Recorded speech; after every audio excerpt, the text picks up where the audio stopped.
Hello, everybody. Thank you so much for coming back to Chronicles of a Female Founder. I just want to take this time out to say thank you.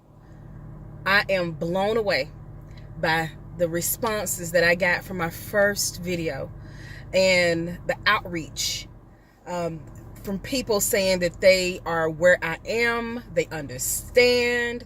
The support has been phenomenal. And I wanted to thank you first and foremost.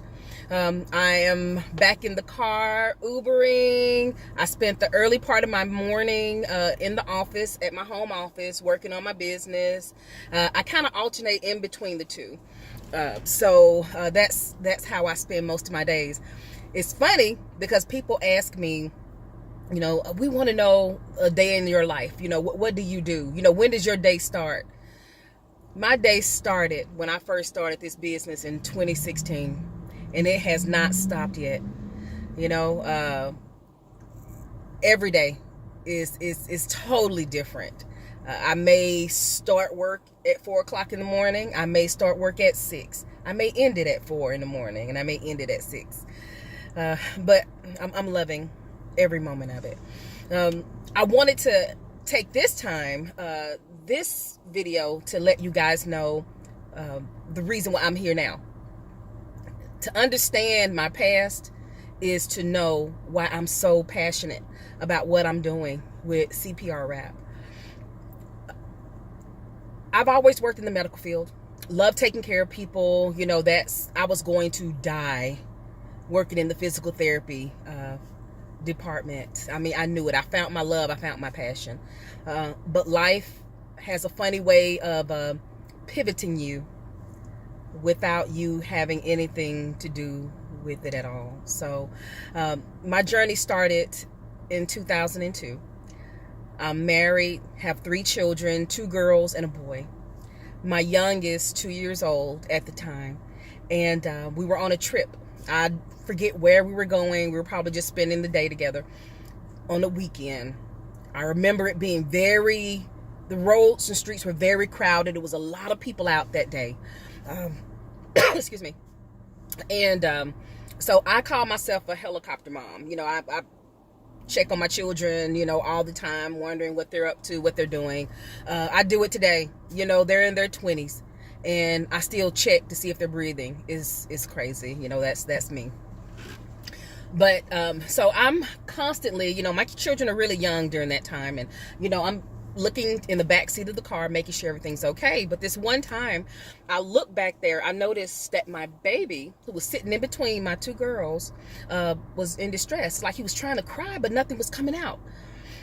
And so I screamed to my husband, pull over, something's wrong with the baby. We could not get over to the side of the road. It was so many cars out. I think we almost wrecked several times. But we eventually got over, and we both hop out of the car. My husband runs over to my son's car seat, grabs him out of the car seat, hands him to me. I look in my baby's eyes. His eyes are rolling back. He's turning blue. It's obvious he's choking on something. I freak out. I'm CPR certified, so I kind of feel like, I know what to do if an emergency was to arise. But that did not happen. I saw my baby, and the only thing I can do was shake him and say, God, please help me, please. My husband saw that I was panicking, took my son from my hands, and saved his life. I thank God every day that my husband was there. But I beat myself up for years, wondering, why could I not react?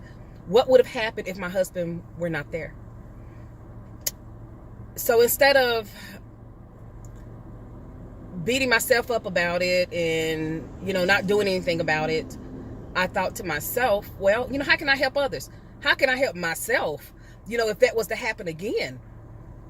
And that's how I came to invent CPR rap. And it's weird because, when something bothers me, on an emotional plane, I'm pretty sure my subconscious thinks about it at all times. That's how my mind works. I actually had a dream of my product being used on a victim in the street. Somebody's using it, and I hone in on this product a plastic template. I can make it out, the design and everything. People ask me, who designed your product? God. Because, I mean, it was crazy. I mean, and so I keep a book right by my bed.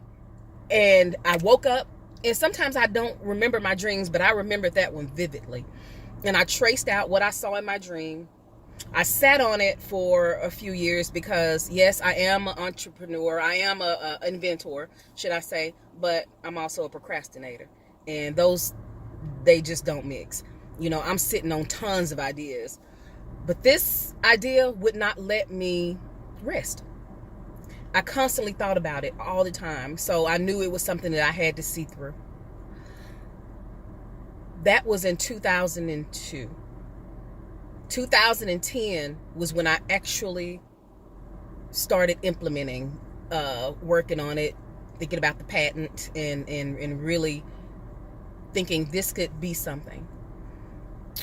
2016 was when I actually started selling them. I will tell you more about that story later, but I just wanted to let you guys know why I do what I do, you know, why I'm going through what I'm going through. And it's amazing. The journey is amazing, and I will not give up. I will not stop. So that's Chronicles of a Female Founder, Day 2. And there'll be more to come. Thank you for coming and following me, following my journey. Talk to you guys soon.